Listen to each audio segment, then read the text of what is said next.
I purposely waited until we were live for a few seconds to say it. Oh, And yeah. that's the second time somebody thought it was a mole. Hey, it happens. Well, what's up, people? Welcome to another exciting episode of Guess What? What? Popcorn and motherfucking pints. I just reminded myself of an episode of Scrubs where JD ends up in the bushes at the janitor's house while the janitor's taking a pee and he sees his junk. Yeah. And he thinks he sees like something wrong with it and he has to tell him. Mm-hmm. That scene was hilarious. That scene. And he's like, I think it's benign. He's like, benign, 9.5. Yep. But now the funny thing was when he was telling him about it, he's like, I saw your penis. He was like, when? He was like, last night. He's like, where were you? He was like, outside your window. He was like, what? He's like, no. He was like, no. If you looked out the window, mine was out too. I wouldn't have been weird. I love that fucking show, man. That was such a good show. I love that fucking show. One of my favorites. Listen, people. We're doing a pre-show, right? We have a bunch of random ideas, but I think I came up with it. We should just have random conversations while we're watching Scrubs. We all love. We're watching Scrubs. That's it. Just like we're just chilling, watching Scrubs and talking, shooting the shit. Why? Having it low enough so the audience can't hear it. I like it. Okay. I mean, I'm not gonna say no. Just watch some shit. Yeah. I mean, we're doing a podcast while I'm watching. What the hell am I watching? I don't know. I'm keeping track of the Rangers game, so I'm not distracted at all. So I'm watching Ocean's 12. UFC something. Chris, what's good, man? How's it going? How's it going? I hope it's going wonderful for you. Oh man, I'm high, guys. Believe it. I'm so fucking high right now. Believe it or not, I don't even know how this happened. Chris was that? I'm a little drunk. Oh, Chris Harris, what's up, dude? Feeling good. But Nick Cage is here to say hi. All right. Fuck yeah. And he took you Uncle off. Buck and Ghostbusters. Yes. Mm-hmm. I'm gonna change that right now. Oh boy. There it is. There it is. Cool. That's all right. Well, I guess we'll be doing an episode like this, people. Uncle Buck and Ghostbusters. There is something that's going to be burning, a hole in people's eyes and hearts and souls. I don't want to have to harm you guys with that torture. So I'm going to put this up here. I don't mind it. You guys know how Sturdy rolls. I love challenges. I do. I can't stop laughing. This is, you got to do what you got to do. Sturdy, come on. The people want to see the meal tickets. Come on. Come on, man. This is tough for me. It's all right. You can live with it. You'll be fine. How long? Well, just a little bit. Just a few minutes. just unclench and let it happen. You can't fight it. Favorite things happening right now. That's an original song by me. There you go. All right. You can't hide it. He'll find you. It doesn't matter. You can't hide from him. Find you anywhere you go, Sturdy.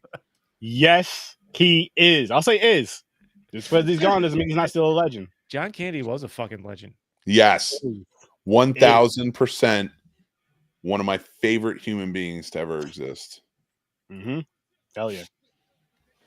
This matter. Let's just start with Uncle Buck. Fuck it. We might as well. So John Candy, so the last movie that came out that he was, because I was talking to someone at work this week about it. The last movie he was credited for was a movie called Canadian Bacon. Oh, I love that movie. Which I haven't seen. I remember Wagons East came out before that. I remember that getting some promotion. I think Canadian Bacon must have been more of a just low budget one, because I don't remember hearing anything about that when it came out. It was like 94, 95. So he died even earlier than I thought. Yeah, it was so good too. Canadian Bacon is such an underrated film. You guys would love it. It's a war. So politicians in the government, in the White House, like all these lobbies, they're trying to get together to start a fake war against Canada.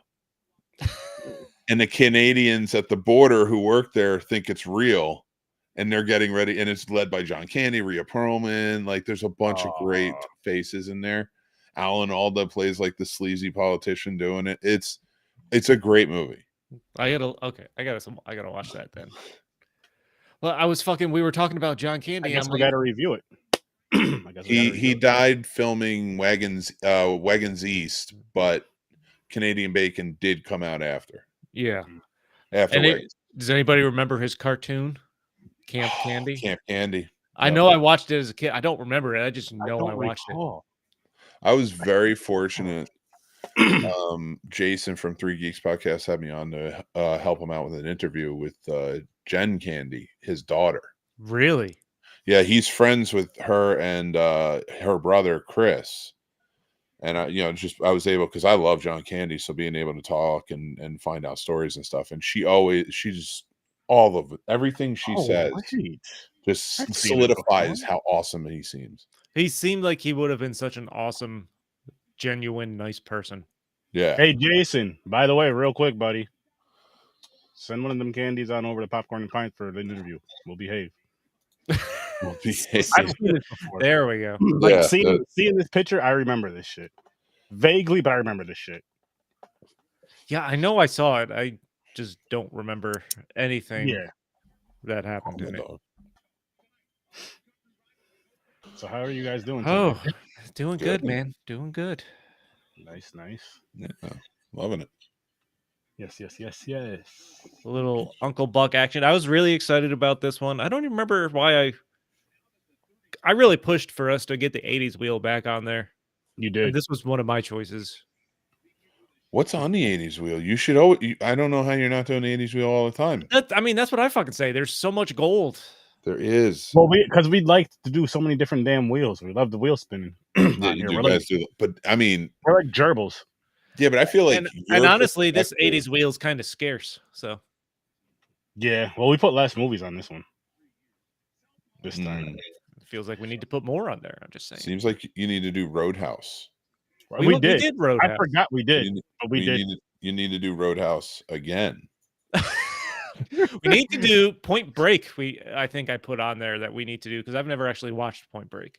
Johnny Utah. It's one of those things. Like it's one of those things I've only ever caught parts of, but have never actually watched. We had some fun stuff coming up though, Chris. We do. The which I'm not afraid to. The verses. Those are going to be fun. And believe it or not, Chris, I'm not even going to take the credit for these ideas. They weren't my ideas. You know who they were? Well, what is it? The verses idea. Do you know who they were? What was the verses idea? So the one was making up shit. No, I'm not. Was Godzilla? As far as like doing franchise or franchise, Godzilla versus Planet of the Apes, and Star Wars versus Star Trek. Yeah. I'm not as excited about that one. You'll be okay, Chris. You're white. You love those movies. that is where those baselines start. Yes. The good part about that one is though, if you're watching them, there's only 8 Star. Oh, well, if you watch the reboots too. All right. no, there would be 10, so that would be 13. So you'd only have to watch 13 of the Star Wars. I don't know. It's no recompense. You're just screwed. No, yeah. That's a lot of time I'm not looking forward to spending. Fair. It's worth it. Raising Arizona, great movie with Nick Cage. It's worth it, Chris. Trust me. There's a lot of Trekkies out there that want to see us talk about this. I mean, we'll do what we have to.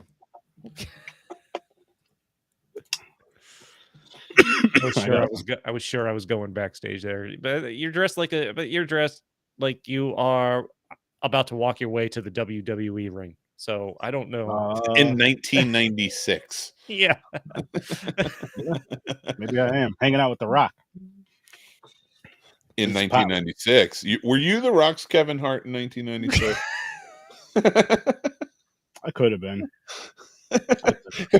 The Rock wouldn't hang out with him because like Sturdy's just too chill.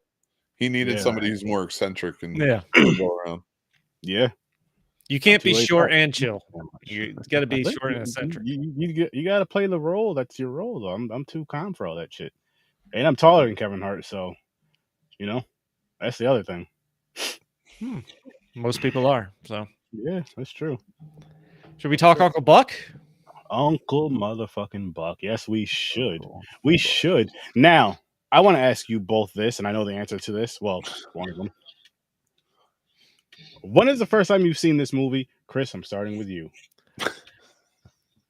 I have no idea. I just know I saw it as a kid. What year did it? Was it 84? 89. Oh, it was 89. Oh, wait. Are we Ghostbusters or are we Uncle Buck. Uncle B. Uncle Buck is 89. Okay. 84 was Ghostbusters. Was it really? That was Yeah. older than I thought. Okay. Uncle Buck was 89. Damn. That's right. And this was pre Home Alone Macaulay Culkin, Yep. which I had totally forgot. I forgot anybody else that was in the movie other than John Candy, honestly. That's how long it's been. Well, this is the movie why he got hired on Home Alone, because John Hughes produced that one, wrote and produced it. Oh, yeah. So he wanted Macaulay Culkin in for that. And the great I was watching Macaulay Culkin as a kid. He's so great because it's literally like a little adult. He's not like your typical child. No. Yeah, that's fair.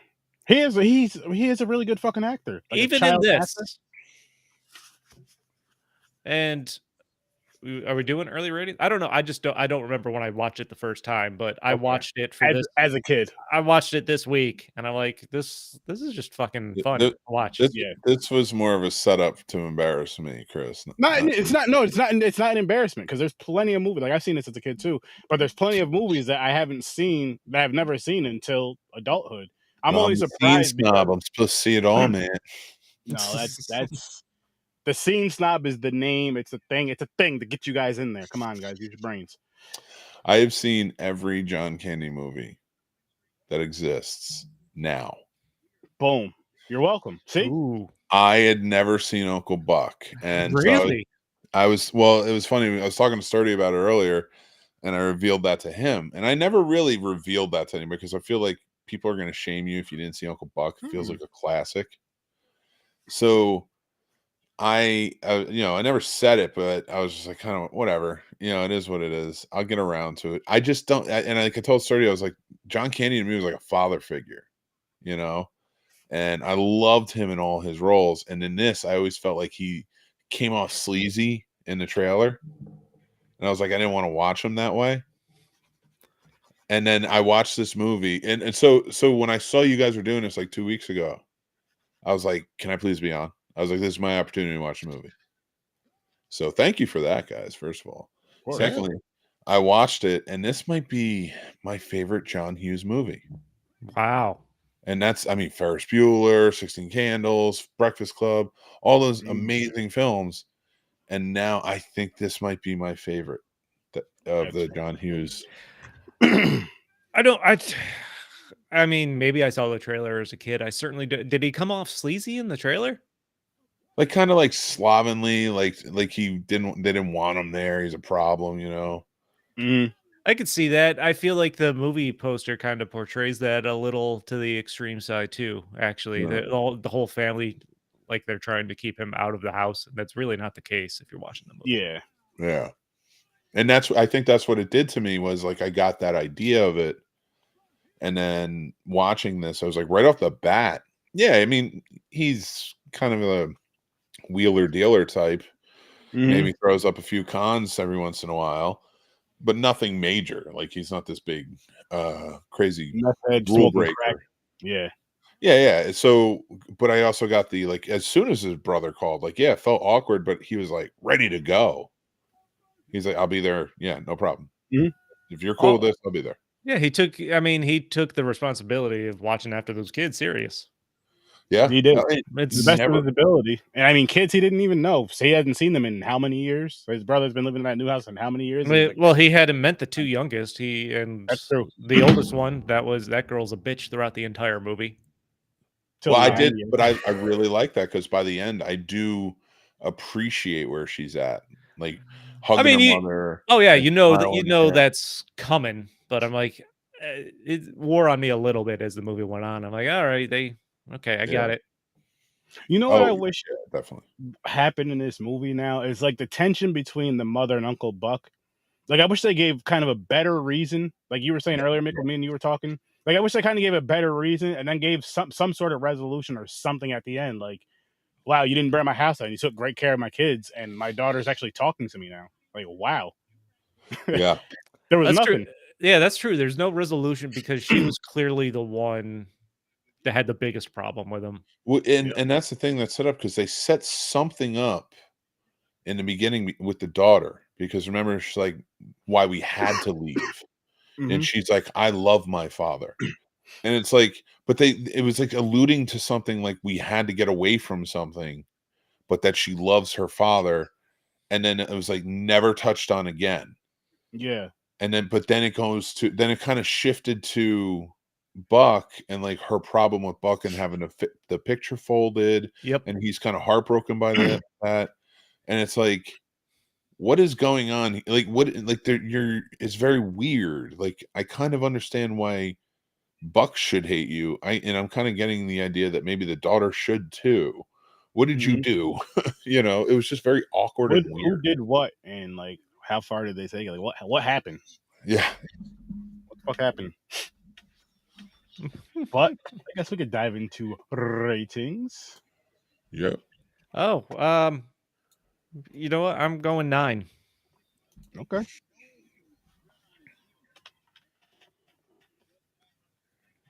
Yeah, I'm right there with you. 9. 9, nice.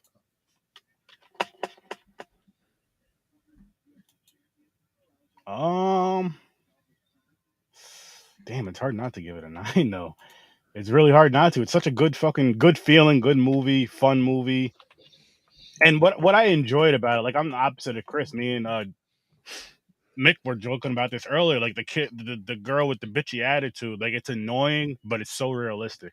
No, it Yeah. is, and And it's I like it, but I just think they played it a long a little too time. much. Like it wore itself out a little bit towards the end. Yeah. Like there was no real cracks in it. I felt like, or big enough cracks until The end, pretty much. the end when it finally broke. Yeah, I guess Mhm. you could say that. That's fair. That's And fair. honestly, the only reason I didn't give it a 10, like Mick was just talking about, there's some weird like Yeah. relationship issues they touch on there. And then, at the end, they just kind of leave the house. There's no indication that they're welcome back anytime to watch the kids, Or to have Uncle just hang Buck out, and his his girlfriend, who now has his girlfriend back. Mhm. They just kind of leave to go home. And That's true. there's literally no scene after the parents come home where the wife says anything to Buck. Not even a thank you. Yeah, there wasn't yet. They didn't even give Or that the father. resolution. I didn't think about that. Yeah. Holy shit. There's no scene of the parents once they get Nothing. home saying anything to Buck. No, because you just see them coming home, and him pretty much leaving as his bags. Or well, after he You knocks know the shit what? over. Yeah. That might The mother and the daughter hug. Uncle Buck knocks that shit over. The next thing you know, he's walking out the front door. Yep. that would normally I would shave off like a point or two for that. But John Candy and even the kids in this role Mm-hmm. keep it at a 9 for me because even if you take out the parents completely, and this were these kids' parents died and he takes them in, and he's the same type of character or something, or had to move in with them to take care of them. You get that movie. You get to this ending still, or maybe like where he's now with her and they're both have a family. Yeah, and everybody's So you don't even need the parents in this role to have the same movie, essentially. That's true. But I would agree. But you do have the parents in there. And that's the thing that detracts from it because there's so many holes with everything. Mm-hmm. Yeah, and that's what I think takes away so much from me. But still, that part with just Candy and the kids is a 9. It's worth it. Oh, yeah. That's a great. I love that there's a contained story in there. Like you don't need the parents, and this story still works. You really don't. Yeah, you really don't. I mean, all the way from the beginning, there's pretty much something in every scene in this movie that I really enjoyed. Like when he's at the bar eating with his girlfriend towards the beginning there, and she's like, "You're coming to work tomorrow, right?" And he's like, if I could think of an excuse that you would buy, I'd use it. Like that line just cracked me up. He had a lot of really good lines in this one. He does. Like the writing in this was really good. And it's not just the writing, of course. One of the things that makes John Candy a legend is just his fucking delivery, man. I was gonna say, He sells it, and he does it with a straight face. Yeah. Like, and again, that's something that is Bill Murray. Like yes. if you watch like the Scene Snobs, like especially when Casey and I were usually sparring, going back and forth, my dry and you would see like Casey get annoyed because he's just kind of like staring off. He's like, "Are you fucking with me, or what are you doing? You mean this? Like what? Like?" And I'm just like, "Yeah, no, it's okay," or something like that. 100% is me going to school. That's going to John Candy and Bill Murray school of fucking sarcasm. They were masters of it. That deadpan, just like get the point across for sharp wit. Oh, I love it. There's the scene right after the parents leave where he's walking around the living room and he sees the plates. And he picks one up and drops it. He's like, "Oh, indestructible!" And he hits it on the piano and it shatters. Yep. And then I love that they brought that back when the mom calls. And he's like, "Hey, those plates in the living room? You need something like that. Downtown antique shop. Oh, England. Okay, yeah, all right." Like he plays his line like he just goes along. Yep. With it, and that's I that's the best part too, is like you can tell he improv that plate thing. Like he dropped the plate and it didn't break. Yeah. And he made it, but it went from like, if he had just dropped the plate, you're like, that's funny. Like he just got there and he dropped the plate. But the fact that it did break and he picked it up and he goes, "Oh, indestructible," and smashes it on the piano, amps it up to 10. Like it's just, it's like, oh man, I love when great comedians can do stuff like that. And what I was gonna say with that too is like with his body language, his facial emotions, with every scene in this, he sold it, which is always something that means so much to me watching any type of film, whether it be horror, comedy, whatever it is, porn, because you want the facial expressions to really sell it. Yeah, you heard me say that in there. You want the facial expressions to really sell it, to sell the scene, to make it believable, to make you really feel the scene. And I think that's one big thing, even though we talked about some things, some holes in the story and all that. But that's one big thing that I'll say, for the most part, maybe even all across the board, every single character did very well, in my opinion. Yeah. And one of the things I loved about, and I remembered I loved about John Candy as I'm watching this, because I only watch one of his movies probably like once every couple of years for some reason, something comes up. But like we watched Plane, Trains, and Automobiles maybe like a year ago or something. Maybe was it like last winter or something? We did it for the podcast. You like the movie builds on him and his dumb, idiotic, ignorant comedic type performance, like the joke. And then something serious happens and the tone changes. And he, all of a sudden, you see like the dramaticness from his acting. Yes, you do. Well, like, oh, shit. I maintain his best movie ever is Cool Runnings. Cool Runnings is one of my favorite movies, man. When he gives that speech, and it's just like not that speech, but like there's that monologue to him about what it was like to get the gold medal, have it, and get it taken away. Like, and the cheating and what it was all about and what it meant, and like to really drive that point home. God, he delivered it perfectly. And in this movie, even like when he's yelling at the principal, it's one of the best scenes in the movie. Oh, funny, but at the same time poignant and like, yeah. Why would we not want children to have an imagination? Why would we not? Why are you drilling this out? And to have John Candy, somebody who is such a fatherly figure to so many, and like just friendly, jocular, and you really like him, to be saying that to somebody, that's like a kid's anthem right there. No, it was just amazing the way he could play both sides of the coin like that. Ignorant, comedic thing, and then flip the coin, and now he's a serious monologue tone to really help drive the story or to feel the emotion. And you're like, fuck, man. He probably didn't get the credit he deserved, I'm sure. One thing I'd really like to point out, and I would love to actually ask his kids this if it was like this in real life, and if this was maybe something he had come up with, was, and we talked about this earlier, Sturdy, when he goes to pick her up from the after the party, when he finds the guy with the other girl. Yeah. And then he finds her and he picks her up, and she's just like so distraught and beaten. He knows it. And in most cases, when it comes to parents, like, get in the car and we'll figure it out later.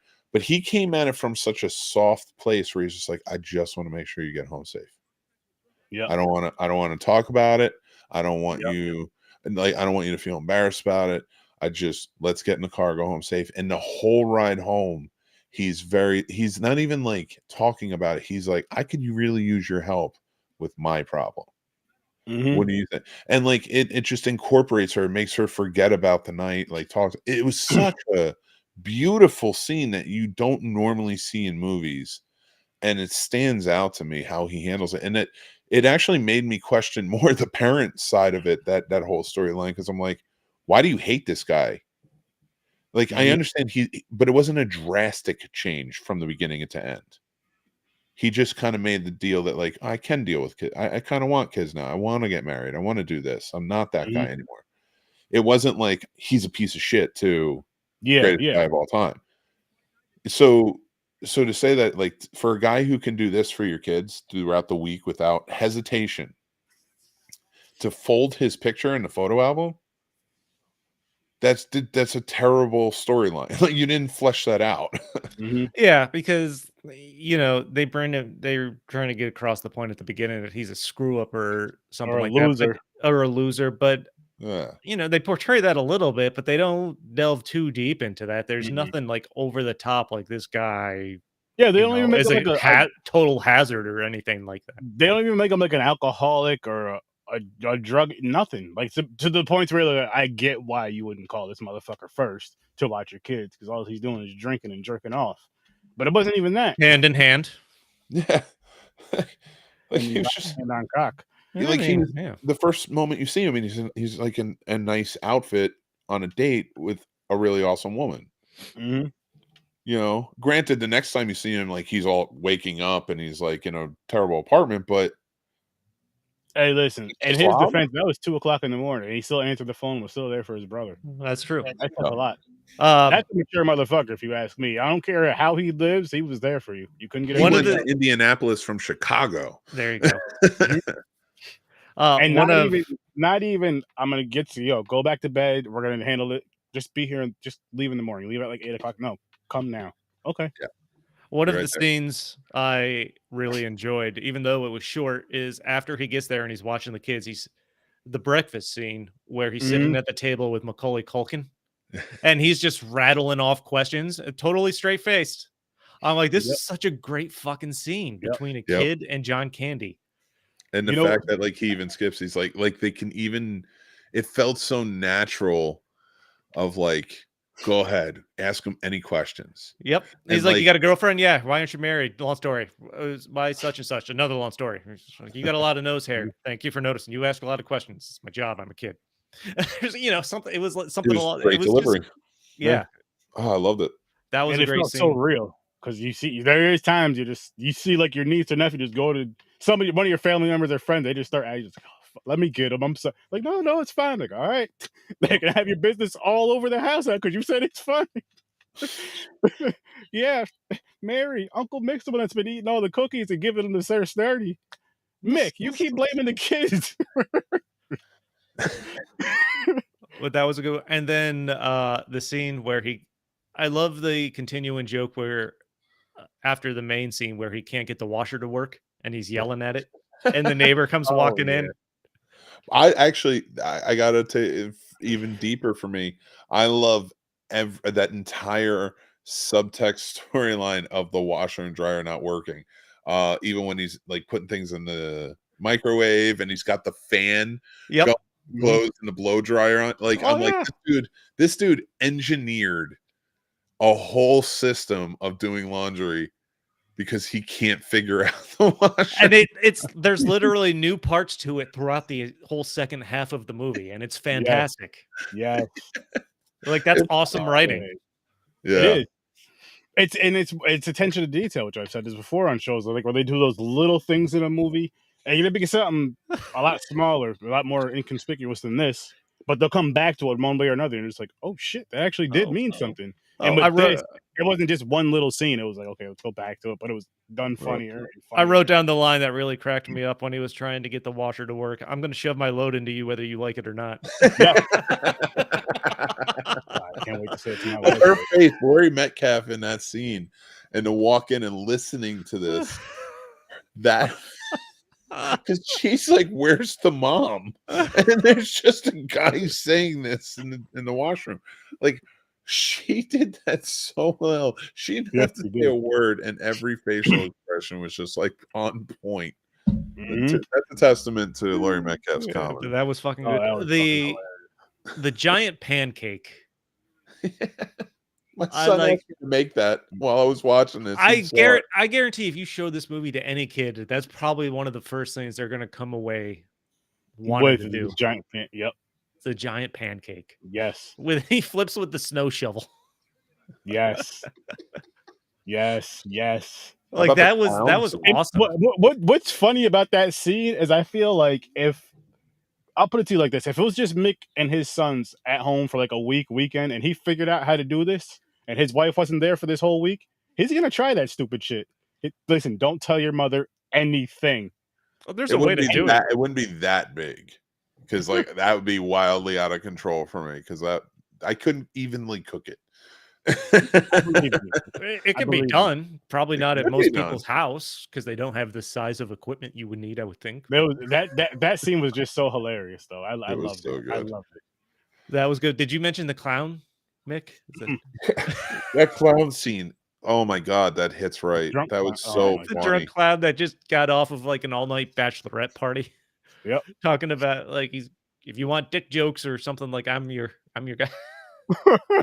Punches it right in the mouth twice. But that first time, again, my kid was watching this as I'm watching it, and like when he punches him the first time, he's like, "I don't know if that's okay," and I'm like, "It's not okay. But sometimes people deserve it." in movies, I'm more meant, but hopefully he catches on. We'll see. Hindsight's 20/20. Sometimes this is okay. And I think by far one of the other highlights of this movie are John Candy's interactions with Bug, and his it gets darker and darker every time. It's so great, man. I think my favorite one is got to be where he talks about the hatchet. I think that's when they go to get her in the middle of the night there at like the woods there, and she's at that. It's in the trunk of his car. Yeah, and he keeps talking about the hatchet. It's like, come on over to the car, I'll show it to you. And he takes it out of the.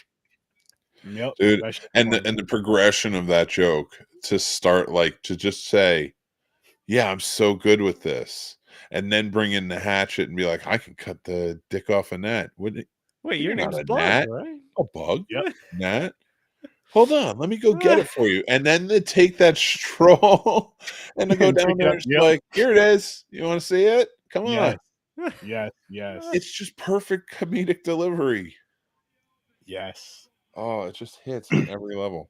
It really is. And then one of the other great scenes where he's talking to the principal, we talked about the serious side, but how he ends it because the principal has that giant mole on her face. He's like, "Here's a quarter, go to the city and find a rat and gnaw that thing off your face." But you know what's the brilliance? One of the other brilliant things about that scene as he's going on his more dramatic argument against the principal is they flash out to the kid that was sitting on the bench waiting to be yelled at, trying to not laugh because he's going off on the principal. It is so you have the serious John Candy monologue there, but it's flashing to this kid cracking up on the bench. It was what kid wouldn't laugh though? Like how many of you have been that kid on the bench? Raise your hand. Yeah. And if I was the next one going in after I heard somebody go off on the principal like that, not only am I laughing on the bench, I'm walking in that damn door with some confidence, laughing like, "Yo, what you got to say to me? How you gonna let him talk to you like that?" That's fucking dirty. Yeah, we got the fight. I'm the one that won that fight. How you gonna let him talk to you like that? But to even like bring it further back to like what you were saying, Chris, like the seriousness to the comedy. Like to start out in the hallway when he's sitting next to the kid and saying, let me go first. I'll take some of the heat off you, like give you time to relax. Like a really sweet moment with a kid, like really nice.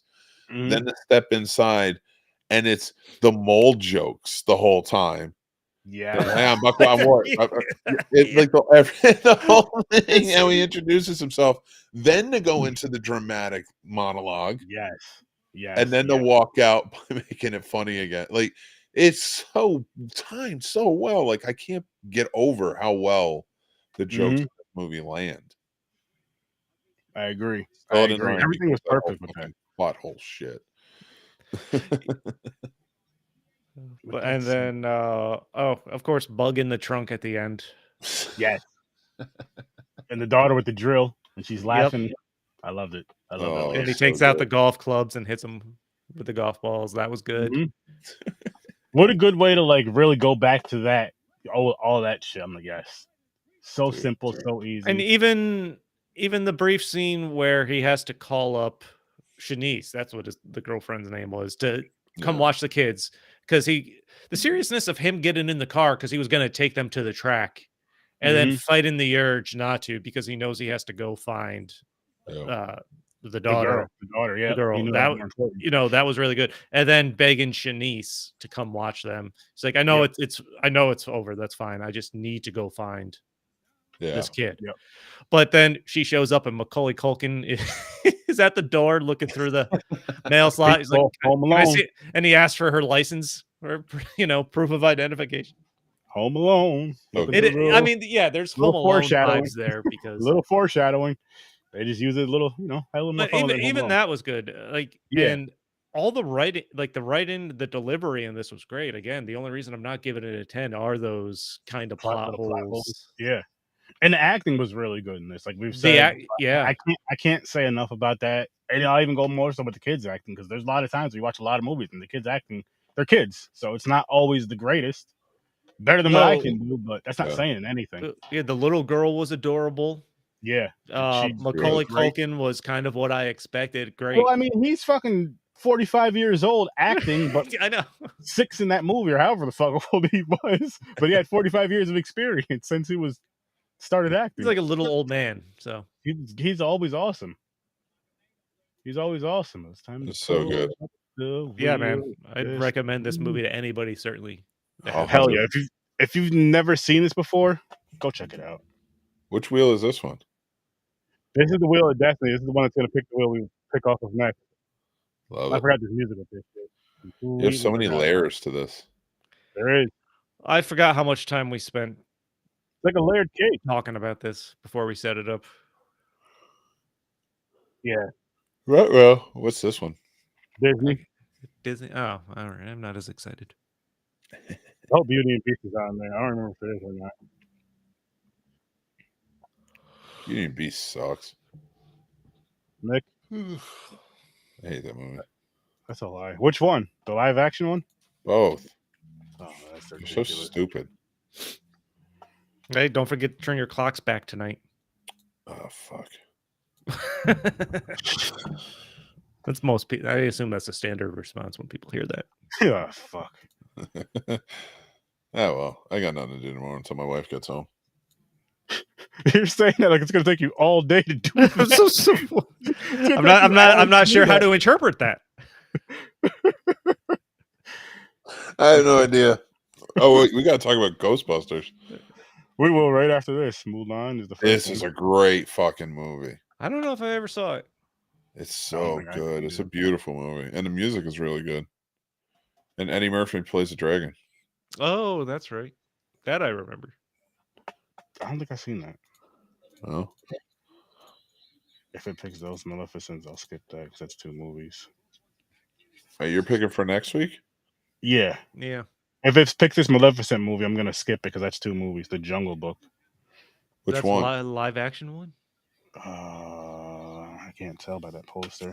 Live action. That looks That's the live action. That's the live action. I didn't think it was that bad. I kind of dug it. Never watched Aaron doesn't remember if he's seen that or not. I may have seen bits and pieces, but I don't remember.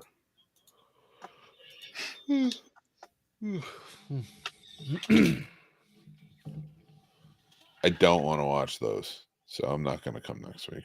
I don't want to watch them either, but I mean, Mick, at least you get the two. You should come, Mick. You get the pre-show at least. You get the pre-show. Come to the That's pretty pre-show. yeah, Fuck there you go. shit. Have Sturdy tell me that I'm the White Devil. That's what he does. That's what I haven't told you guys that. Not in such strict words, but it's implied. he tells me I'm one of the good ones. And I I do will say never that. argue it because how many times have idiot white people like me have said that? Thinking that there's nothing wrong with it, but now definitely I understand. I mean, we say it to Aaron. I have not. Let's dive right into our early ratings, and then we'll get right into. Now let this gentleman go. Ghostbusters a fucking 10. It's a fucking 10 movie. I knew that was gonna happen. Always 100%. There's no way it's not. 10. I right on board with that. That was a 10. The whites weren't lying at this one. It's a 10. Listen, if we were that bad, we would be like it's a 75%. 73. If we were that, stop treating us like we have white robes, Sturdy. I'm just saying we could trust you guys with this one. You know? So I don't know the last time I've watched this. I just like most people that around our age, we've watched it multiple times at this point. So I didn't fully remember everything that happened because it's been so long. But I'm watching this again. I'm like, this is fucking fun right now. Yes, it is. Yeah. 30 years later. I'm enjoying it. Like I don't remember so much of the story of how they initially got set up, but you're never gonna if you've seen this, you'll never not remember Stay Puft. You don't remember the scenes Man. at the very least, yeah. Or Zool. And Slimer is Stay Puft, Marshmallow Man, and Slimer were the two things I remember more than anything from Ghostbusters movies. See, that's the only other thing I would put in front of them. And of course, Ecto 1. Yeah. Oh, see, there we go. And the car. Yeah. Never mind. Yeah. I'll save it for the pre-show. But I'm watching this. I'm like, this is just as fucking entertaining. Just so fucking good. It's so good. Like, even, it is. I mean, obviously the visual effects are, akin to their time, but that didn't take that still doesn't take away anything while I'm watching this. No, what it is, I feel, yes, you get the nostalgia feel for all that, and you kind of just, I mean, this is just how movies look when they fucking came out back in the day, and we grew up with movies looking like that, so it's not as bad as maybe for some, not all kids, because there's kids that love those type of movies nowadays, but there's some kids that just won't watch that shit because of how it looks nowadays. I'm like, you're missing out. You're fucking missing out on awesome story. You're missing out on why this movie is so good because of this movie. That's why this movie is actually made. The motherfucking iconic thing. Oh, I gotta tell that story, don't I? Yes. Which story? Oh fuck. What was the story again? I forgot. So high. Anyway, okay, so Ghostbusters was originally supposed to take place in space. And it was supposed to star John Belushi and Dan Aykroyd. Then they rewrote it when they realized they couldn't do a space one. And it was supposed to star Dan Aykroyd, John Belushi, John Candy, and Eddie Murphy. So then they couldn't do that. So Harold Ramis and Bill Murray came in. They wanted Bill Murray because he was a bigger star at the time. So they brought him in. And then instead of Eddie Murphy, they brought in, they wanted somebody who looked a little bit older than Eddie Murphy. So they brought in Ernie Hudson. And of course, we know Rick Moranis played Louis Tully. But originally, John Candy was going to play Louis Tully. And they shot the music video before the movie. So in the music video, it's John Candy dressed as Louis Tully. Really? For Ghostbusters, yeah. Awesome. I have to find the music video. Actually, you know what I just read? Must have been last week, and this story of Bill Murray just reminded me. Bill Murray was originally pegged to play the detective in Roger Rabbit. Oh, really? I didn't know that. That's cool. Wow. And I don't remember what happened. He somehow he didn't end up playing the part, and he was upset that it wasn't him once he saw the movie. I don't blame him because it's such Yeah. a good movie. You know that script is actually it was adapted from a script that was written that was never shot. It was the third in the Chinatown trilogy. So Really? it was, yeah, Chinatown. Then the Two Jakes came out, both with Jack Nicholson. That was the script they were going to have for the third movie. It's called the Transportation trilogy, and Oh shit. they never made it, so they bought it and remade it into Who Framed Roger Rabbit. Wow. That's interesting. Yeah. That's interesting. That's weird. But even from right from the beginning, where he's talking to the college students in the office and he has them hooked up to like the shock machine there, and he keeps shocking the guy when he gets the wrong answer and keeps telling the girl she's giving the right answers because he's hitting on her. That was great. Mm-hmm. So like right off the bat, I'm already enjoying this movie. Yep. And then what the fuck was it? Rick Moranis. I haven't watched anything with Rick Moranis in it in at least 15 years, probably. Damn. Well, he retired from acting, and not retired. He stopped acting basically to take care of his kids and raise his kids. Yeah. Oh, because his wife died, right? Is that what it was? I think that is something like that. Oh, wow. I think, and he just devoted the rest of his life to his kids. He does a lot of voiceover work, but because he can do it from home. Yeah. Actually, Ryan Reynolds just not long ago created a commercial for his mobile company with Rick Moranis was actually in it. And Rick Moranis is like, you don't want me to do anything else? And he's just like, no, hi. No, yeah. He's trying to hang out with him because he loves him. Because he's Canadian. I love this movie so fucking much. Oh, how can you not? Every aspect, man. Oh, Like, when they go to the library, because the ghost is in the basement there, and all that goo all over the place. Yep. So like their first interaction, like with a full apparition, they're like, "What do we do? What do we do?" And then Dan Aykroyd, they're gonna try to trap it, and Dan Aykroyd's just like, "Get it!" And then they charge, and she just screams. So good. I love the way they go running out of the library. Yep. The subtle jokes in this movie kill me every time. Like when they walk out of the bank, Ray, you're not going to regret this. But everybody has 3 mortgages these days. And then he's like, but you didn't even bargain with the guy, 19.5%. It's classic. Oh, just those little nods, like those little, like they're having so much fun writing this little stuff. Yeah, I am sure there's books written on all the behind the scenes stuff. I imagine a lot of this was probably improv. I can't imagine the stuff they didn't use. Yeah. Oh, yeah. Yeah, I would love to see that footage just because. With a lot of movies, but something like as iconic as this, like, oh shit, they didn't use this. Why not? Well, I guess they didn't have to, but still. So good.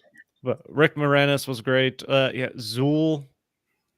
I know I've seen, just hearing Zool, I know I've seen it in so many pop culture references. I'm sure Family Guy, but oh yeah, I just like so much stuff has come from this movie. So many references for everything that just fucking came after it.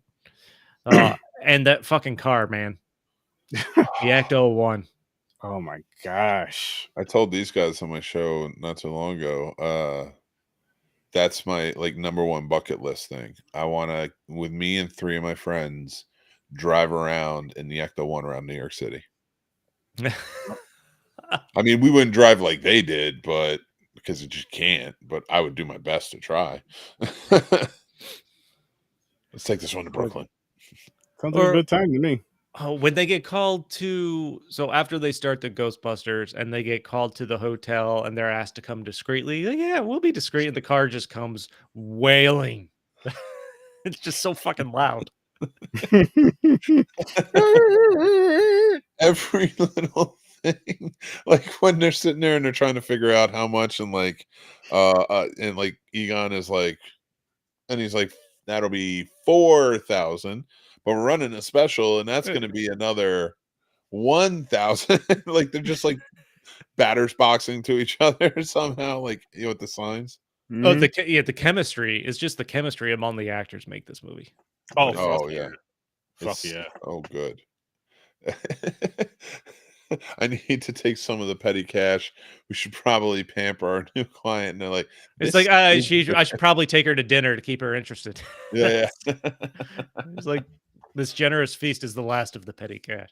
Yeah, or when they're like, when at the hotel, when they're trying to destroy, where they end up destroying the hotel banquet room, just trying to catch Slimer. And they're like, that was so great. So freaking good. It really is. And then I can't. Now, don't they does Slimer, isn't Slimer loose and like they just let him around the station in one of the movies? I don't remember. Like he becomes more. I don't remember. He gets out at the end of this one when it blows up. Yeah, and it's just like Slimer's out and kind of mischievous. It's not until the cartoon that he's like living in there. He is in the firehouse at the end of this movie. Okay. Oh, not the end of this movie. The end of the second one. Oh, all right. He flies out. Okay. Of that one, but that was the only thing I couldn't. I just remember that, like, I thought there was more of like a friendly relationship. Where he is the only time that he was really like with them the whole time, or besides like when they caught him. I mean, yeah, well, yeah. I mean, a cartoon is when he's really with them. He's just sort of the unofficial mascot, but it's smart. It works. It really does. I mean, you love it. I love Slimer. Slimer is the fucking best. I think so much cool merch from it. You get so much cool merch from it that I fucking want one of those fucking high C's right now, but they're discontinued. We might need to go and do a bracket. And Chris, you got to get in on this if we do this, but let's do a bracket of all of our favorite side sort of characters, like a Slimer, an Orko, favorite side characters, R2D2, you know, stuff like that. What's C3PO? Was that the other one? 3PO. Just those like Robin? Really like side things that, like, you know, Robbie the Robot, you know, shit like that. That could be something to explore. Yeah, that'd be fun. Be a lot of fun. Ooh, more pre-show content to talk about. Actually. That is more pre-show content. Also, don't cross your streams. That's important. Never cross streams. No, don't cross streams. Because that can be problematic in many ways. I think we need to cross the streams. I don't think you need to do that. But even Larry King cameo, that one surprised me. I didn't remember that at all. Right. Me either. That was weird. It was, but it kind of added for me a bit of a legitimacy to the movie. It does. When you bring in, you know, known news personalities to shoot a cameo like that, that's clearly the goal, and it works. Mm-hmm. I'm like, how many times has fucking Anderson Cooper been in a movie for a fake news story or something? Probably a lot. 46. But I'll tell you, like, seeing that one though, because I think about a lot of movies that I see, you know, before this and after this. That's such a device you see today. There's so many news clips from legitimate newsmen and women who are out there and, you know, shown in movies for these clips. So it's like kind of, you think that would add the legitimacy of it, but not really, because it's so inundated in the industry, but not in Ghostbusters, because I feel like you didn't see that a lot before it. I don't know how many movies there were where something like that was needed or could be used at that time. Yeah, I would have to do more research on it, but I mean, I'm sure there are, though. Oh yeah. What about the ghost head, where the ghost is unzipping? Was it Dan Aykroyd's pants? Oh, ghost head. Yeah. All right. There you go. I said it. You said it politically correct. There I go. I throw it out. Leave it to the scene, snob. After dark. It's yeah. Dude, I didn't realize Dan Aykroyd and I don't know. Was it Ernie? That's it. But two Ghostbusters smoking cigarettes in this movie, which Yeah. I haven't seen in a while. Movies in a long time. You Yeah. don't see it as much. No. And you should, because that was realistic then. It still is now. People still not as much. You know what it is? In movies and shows, maybe they should show more outdoor smoking, if anything, because that's more realistic nowadays. Or maybe even still in cars for the people that do. Because you don't see it you don't see it. It's illegal in most places. Actually, a new study just came out. I think it was done by the Mayo Clinic. I'm not 100% sure though. Teen smoking is the lowest it's ever been. Does that include that vaping jewel crap? Everything. It's just the lowest it's ever been. So kids are just not getting into it because the parents aren't really smoking now. And now that they've upped it to 21 to buy cigarettes, good. I'm glad. Is it 21? Yeah, they raised it to 21. Get rid of them. Kill it off. Whatever. Yeah. I agree. Make weed federally legal everywhere. Hurry up. Yeah. But in New York though, so I'm good. But still, one of my favorite things in this movie is after Rick Moranis gets possessed, like he's having his party, and Zool they think is a dog, and he goes running from it, and he calls himself the gatekeeper. No, he's not the gate. He's the key holder, right? Is that what it is? Keymaster. Sigourney Weaver is the gatekeeper. A clear euphemism. Yeah. It's just that they even had to have sex to get it going. I love their little jokes. Like it's so funny. There is no what was Sigourney Weaver's character's name? There is no Dana Barrett. There is no Dana, only Zool. Yeah. That's I know that's a reference I've seen in Family Guy, something along those lines. Oh yeah, 100%. I remember it from Family Guy. That's such a huge reference from this movie. It's so good. Ron Jeremy has an uncredited extra role. Does he really? Yes, he does. Is he the one who made all the goo in the beginning? In the beginning, at the end when it blows up and you see all the people and there's the police line and stuff like that. There's Ron Jeremy looking and pointing up at very young Ron Jeremy. Oh wow! Actually, you know what I call it along those lines of weird cameos is fucking Reginald VelJohnson as the cop, the fucking cop in the prison. There's one line just like in Die Hard. Yes, which was awesome. I'm like, motherfucker, that guy. Didn't I have a story about that too? Yes, sir, you did. All right. Oh, that's right. So okay, so. I learned this on TikTok, by the way. So, Reginald VelJohnson was America. Don't fuck it up and take it away from us. That's right. Was Ghostbusters? He plays this cop, and then when he goes out, and he became sort of a known, likable guy, but he got typecast as sort of like the cop look. So, and he got Die Hard off of that, and he got him being in Die Hard and how big that blew up, and him playing the cop, and that. When they were so Family Matters is a spinoff of Perfect Strangers, and because Harriet was the elevator operator and then became the security officer for the building, and I don't remember Perfect Strangers. She was okay. Yeah, and so they spun it off where she would be with her family, and what they wanted to do is they wanted to have the father be a cop so they can handle issues like that in the Black communities, and. He was just came off Die Hard. It's a hit, and he worked as a cop in Ghostbusters. So they hired him on a Family Matters to play the father, who would also be a cop. So I was telling Sturdy, I was like, Ghostbusters got him on Family Matters. Family Matters was great. Yes, it was. Was great. Yeah, 100%. In fact, we were talking about the fathers before. You said Uncle Phil. I still maintain Carl Winslow. I would go probably first. Carl Winslow over Uncle Phil. It's tough. It's a tough one. Who's the better uncle? Uncle Buck or Uncle Phil? Uncle Phil. Definitely more. Yeah. Uncle Buck is a great uncle, though. Do not get me wrong. Because Uncle Buck is the more realistic uncle. Because not everybody's rich. You got 4 too. Like you got 4 years of great Uncle Phil moments. Mm-hmm. You got one movie of 1 week. Let's just say 1 week of Uncle Buck. one great Uncle Buck moments. So I got to give it to Uncle Phil on that one too. But the motherfucker. Now, who's even better, Uncle Jesse? Oh, are we gonna go down the full? Let's just go down the uncles right now. All right, who's an next? uncle bracket? An uncle bracket. There we Uncle go. Jesse. Who's going up against Uncle Jesse? You mofos did the show without me. We were waiting for you. Where are you? I called you and sent you a voice message.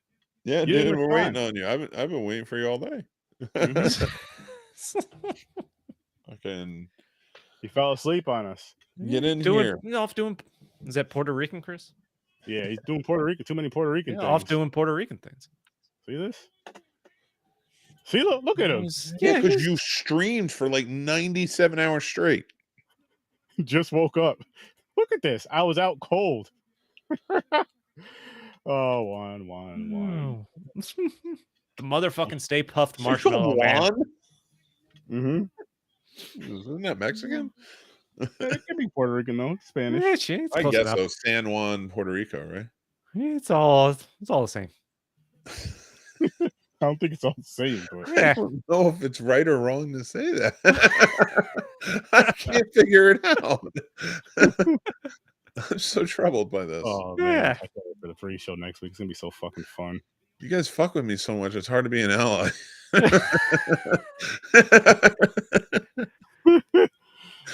You fell asleep at 6. Damn. He was streaming all day earlier. I was watching him. Wiped out like the island after a hurricane. That is. There he goes again.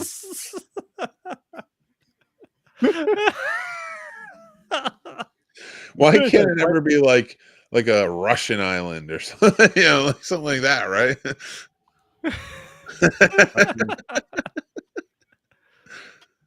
Like the marshmallow guy. The fucking Stay Puffed Marshmallow Get Man. in the fucking room, dude. We're waiting on you. Yeah, you can still hop in and talk some shit with us. We'll talk for a little bit longer. I think I'm going to do a stream after. Put some pants on. I couldn't remember how they introduced or where the Stay Puffed Marshmallow Man came from, and I loved the way they set it up. Like, everyone clear their heads. It'll take whatever the form of whatever thought pops into your head, and they're like, "No, my head's clear." And then they all just look at Dan Aykroyd. He's like, "I couldn't help it. It just popped in there." I tried to think of the most innocent thing I could. I thought the Marshmallow Man was in it more than he was, though. And from what same here. From what I remember, like it was such an impact. I thought he was going to be in it more.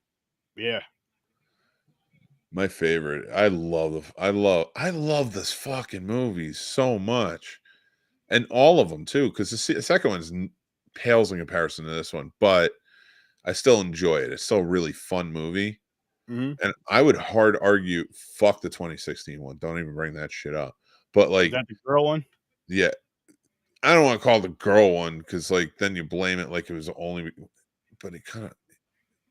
I'm just skipping over and I'm going over to the next one after that. It's really fucking good. And we're not saying it was bad because it was a woman's led role. It just sucked. I think it was not up to snuff because it was basically entirely separate from what he's trying to say, people, is if the things that suck the ghost in, if it was vacuums, it would have been more believable. Wow. Okay. I'm gonna make an assertion here that's gonna get me in trouble, but whatever. I am an ally and I don't care. I'm just gonna say it. Let's be real.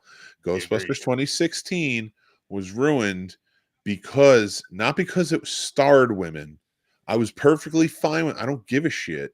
I understand there's plenty of guys who did have a problem with it. I'm just saying I personally didn't give a shit. I went and saw it not knowing. The problem was you made it too much for women. Like there wasn't a broad audience to it. It was like very much like fuck guys. This is for the women. And it's like that's not, but they don't do that in the original Ghostbusters. They're not saying fuck girls, we're the Ghostbusters. No, it was for everybody. It just happened to be male. It was just all males because that's how it worked out. you know, because that's what the time was.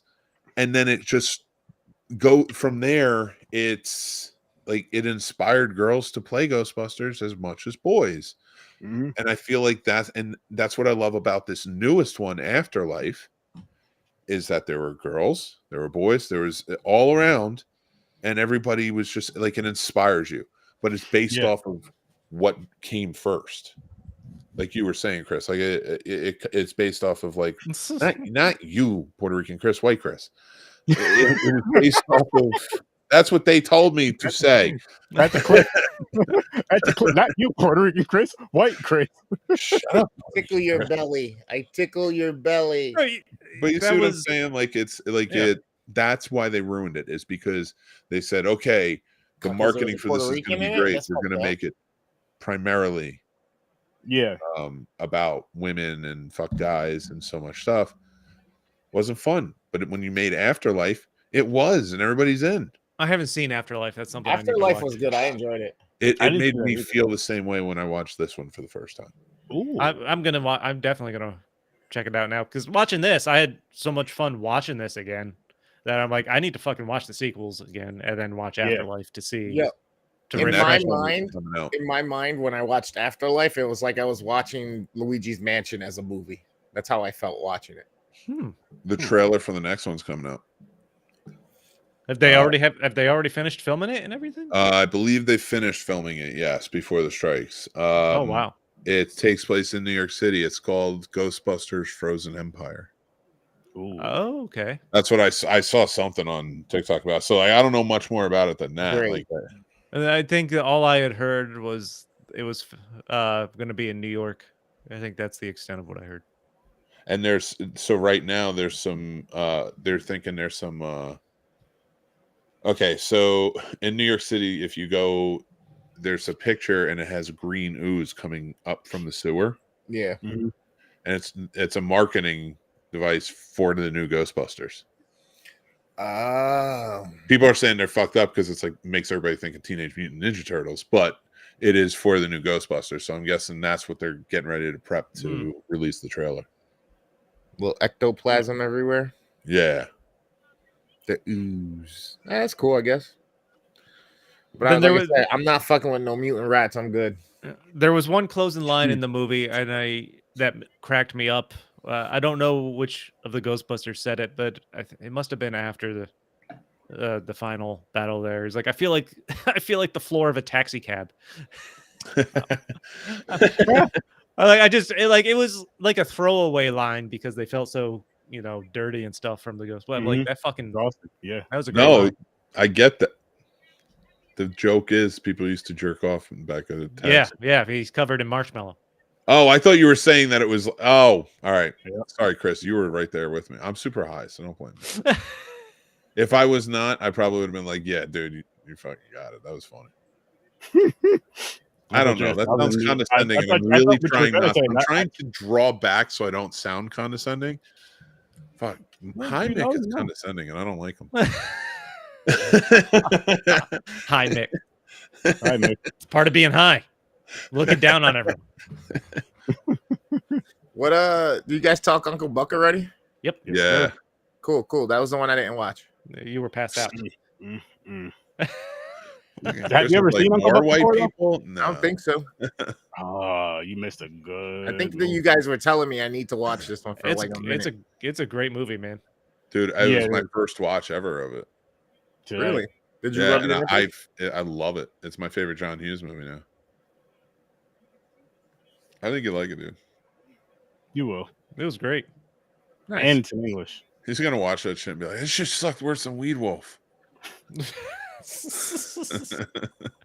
You caught me just waking up, so I'm smiling right now. That's all good.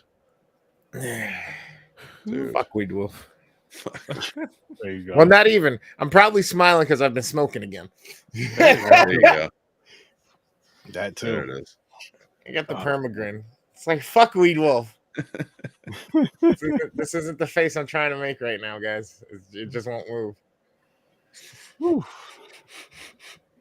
Yeah. I didn't like Ghostbusters either. I just want to say that. You didn't like it? I think this is one of the biggest pieces of shits in all time. Bullshit. I don't believe you. Why I not? don't believe you either. I don't believe you. You're grinning ass. What I don't did you believe give it? 30? We all gave it a 10. No way. Yep. Are you Yeah. fucking No kidding me? way. Wait. Are you serious? You think this movie sucks? This is at least a 3. A what? You're fucking with me. You're fucking with me.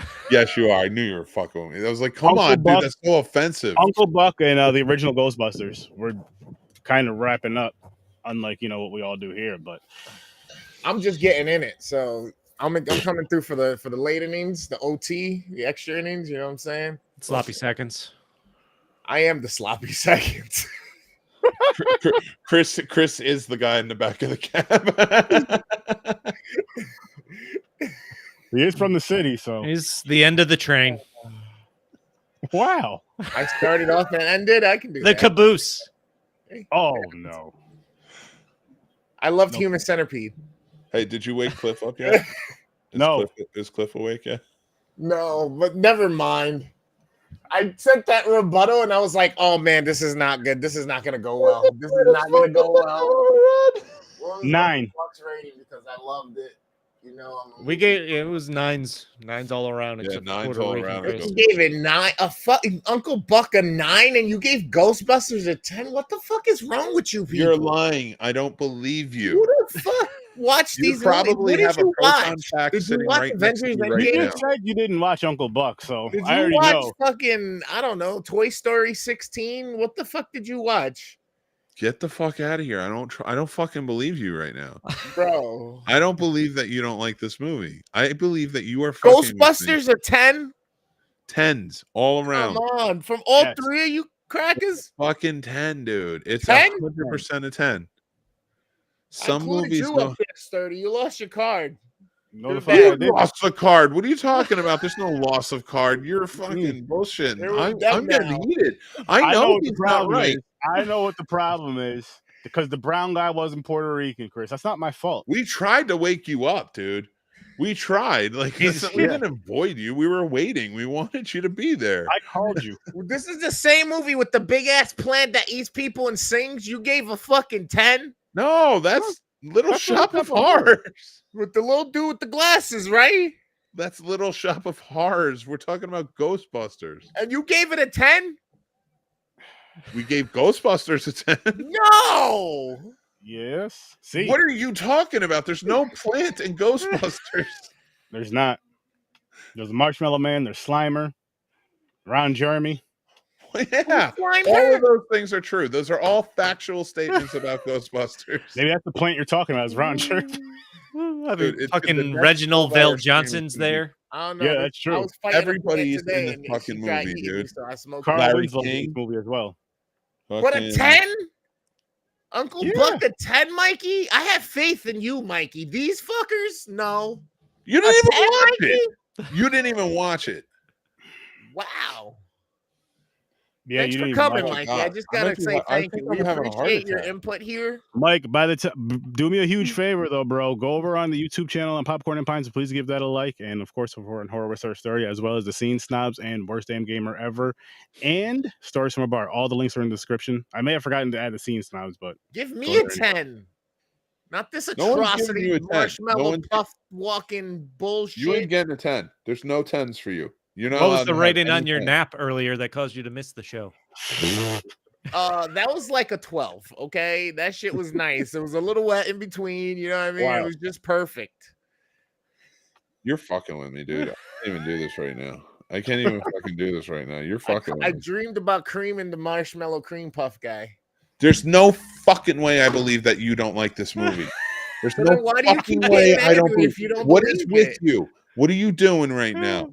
He's fucking with me. I He's know flashing the fucking white rage. mhm. He's fucking with me. That's some bullshit, dude. Just That's dragging some out all bullshit. this privilege you got, rating shits 10 all willy nilly. That's Mm. not this earned it. It's really earned that fucking 10. Jesus Christ. You think we're talking about Castaway or some shit. Calm down. You just watched Uncle Buck for the first time and you thought it was a fucking 1, right? No, hell no. That's crazy Yeah, talk. my What's first this watch piece of Uncle shit Buck, movie and it's a about that you fucking guys gave 9. it a 10. I love that movie. It's so 10. goddamn good. Mikey's right. What did Mikey- I miss? Mikey That was knows. fuck. Was I Mikey likes sleeping or something? Did I watch the same movie as you? 10. You don't even know. You don't The even one know. with the burnt guy in the hat and the glove with the knives, a 10? Come on. That was you. You gave it 10. We didn't give it 10. Uncle Freddy's not a 10. Whether it's Oh, 5 man. nights with him or not, it's nowhere Listen. near 10. There's 2 people here who are giving Freddy Krueger and Jason Voorhees 10s all days, and they're those cucks right down there in either. I'm pretty either sure corner. I haven't given a single 10. Did I give a 10 during that whole stretch?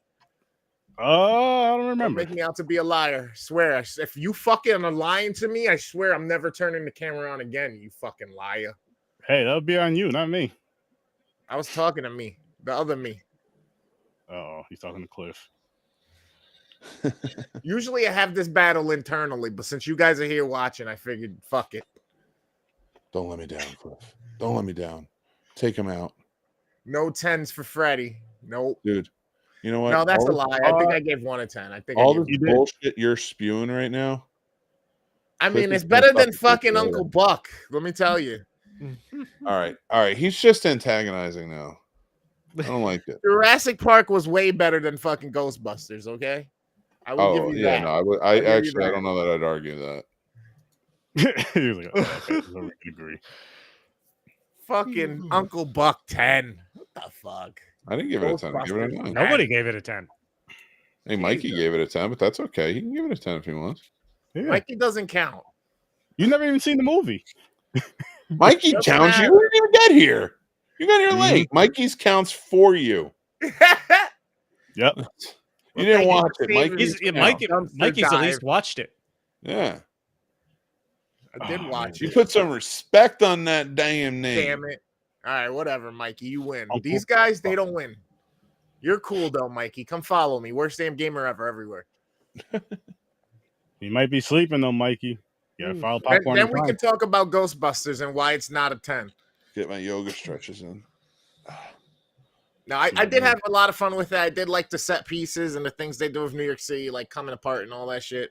Bill Murray's drunk ass, forget about it. Drunk and high ass, just being all chill and nonchalant the whole fucking time, hitting on everybody, catching fucking HR issues everywhere. Nah, this is, for me, it's a solid 8.5. It's a solid 8.5. It ain't no 10. I'll It's 10. take it. I'll fucking take it. I'll take it. There's no HR issues if you started and run the company. That's It's true. true. It's true. Which, by the way, is she also the one that gets attacked in the next one too in the museum by Vigo? Yeah. Her kid. What He's the trying fuck is wrong with these people? Why do they keep attracting evil entities? Because I don't know if you know how it works, Chris, but once you have one entity latch onto you, you're like a spectral magnet. Sounds like my last exes. Maybe that's it. Sounds like I some don't of know. my past experiences with ladies. And now you This fucking, movie's a fucking 10, Chris. it's not a 10. You're fucking crazy. It's a dollar store 10. Nah, Oh my that's fucking crazy God. talk. Oh my God. He just wish.com fucking Ghostbusters. To lose. I can't be live anymore. I was gonna go 2016 is a 10. go When live they stream fix all it night with long, all and of I quit. the societal fucking bullshit, that's when it's a 10. I'm not I can't with you right now. I can't do it. You've The upset me. animated series was better. No, it wasn't. Maybe better than the second one.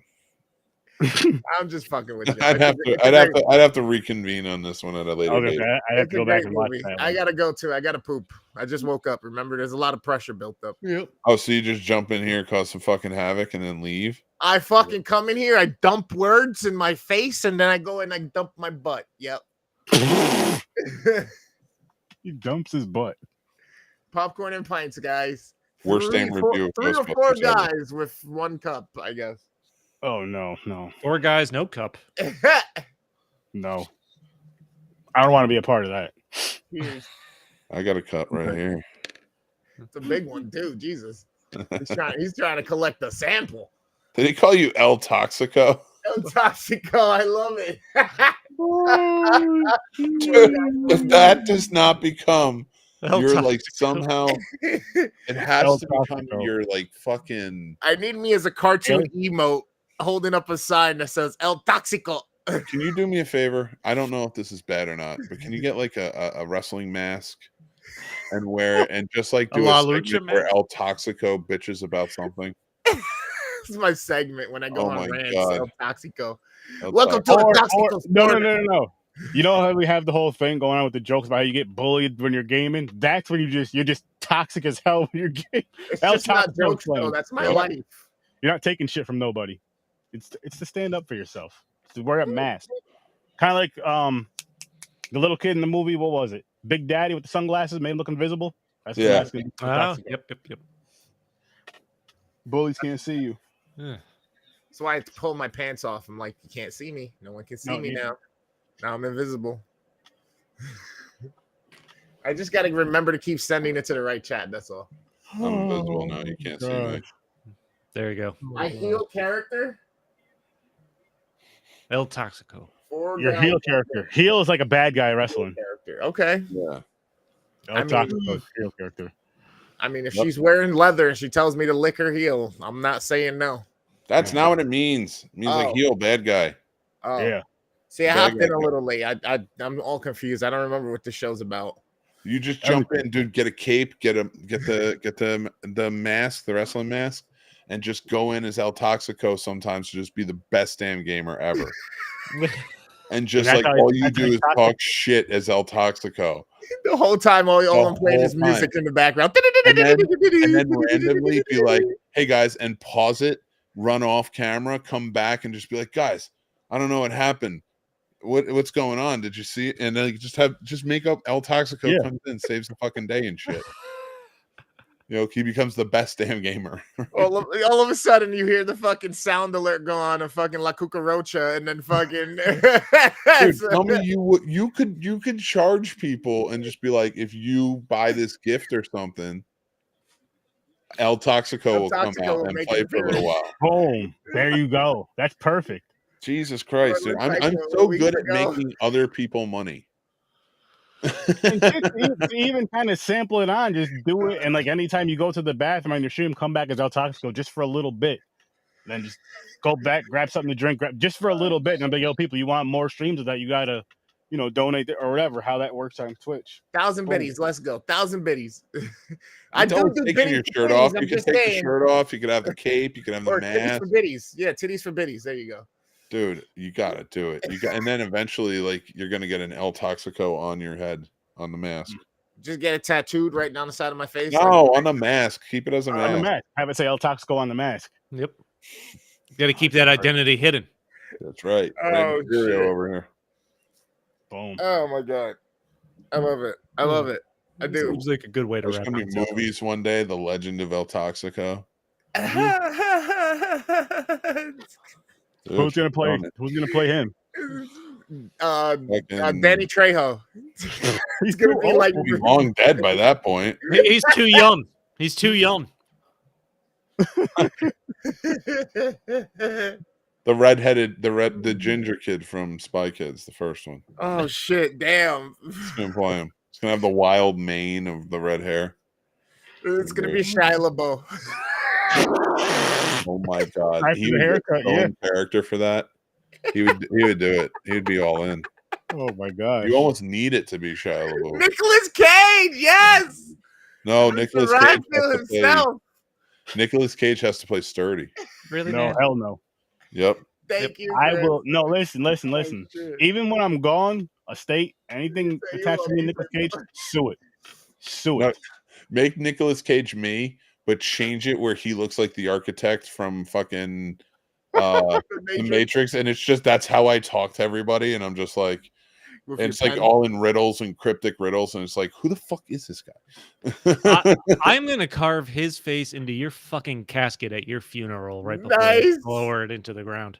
Oh my god, that'd be Nice. Mm. You're gonna I'm have gonna a come Nick back and Cage haunt the window shit out for of your you. corpse. I'm gonna come back and haunt this shit. Just, Oh, just The, even- the actually- moonlight is no, gonna no, no. shine down upon you as you descend into the 6 feet. Better, and- yeah, no. like Before I they sneak into his close- house. Ghost 30 would come into his house. Like when I know he's getting ready to have soup for dinner and take all the spoons and just leave forks. No, you know what I'm gonna do instead is right before they close the casket, I'm gonna put a big picture of Nicolas Cage's face on the inside of the casket so that he's looking down at you face to face for eternity. I'm definitely coming back. I may even come back and Yo, be like a demon yo. at that point. Sturdy's gonna have a heart attack. His wife is gonna remember the scene from Nightmare on Elm Street where he says, "Hey, after the heart stops, your brain keeps going for 7 minutes," and she's just gonna pull out a picture over Sturdy's face of Nicolas Cage for the last 7 minutes of his life. If that's the first thing she does, that's a horrible movie. Sturdy, Look, I I'm would gonna like call to 911. People I grieve would in like different ways. to make your video montage for your funeral. And I would like Look to at just I would like it to be all Photoshop pictures of you and Nicolas Cage together. Like And it's Pedro just gonna be Pascal to and him Boyz II chilling. Men, it's so hard to say goodbye. And it's just gonna be that. Nicolas It's gonna Cage as be P. you. Diddy doing "I'll Be Missing You" to Sturdy. Oh I'm just my gonna have to hunt god. all you guys when I go. This But one then at too, that point, when it goes not into the safe either. second song of "I'll Be Missing You," it's slowly Sturdy goes out of the pictures, and it's just Nicolas Cage. They're gonna do a montage of Sir Sturdy and Nicolas Cage in a Charger and a Supra, and they're gonna be driving off like fucking Paul Walker and Nope. Vin Diesel at the end of the Fast and Furious together. And I'm gonna crash that car into him. That's how it ends. Family. Oh boy. No. This turned dark real fast. Yeah. It really did. With my death of all things. Like at your Don't funeral, invite me this is on. how we're gonna. Hi. Hey, you hear this? We got one This is super red, one bright orange, one who wants to go to sleep over here, and I do another wanna go to who sleep. can't stand this shit. I'm so mad. But So mad. listen, people, go check out everybody. All of our links are in the descriptions. The Scene Snobs, Popcorn and Plants, Horror Berserk 30, Stories from a Bar, Worst Damn Gamer Ever. Pennies for titties. That too. But we're gonna get out of here. See you in your nightmares. Wrong show. Thanks for popping by. Peace.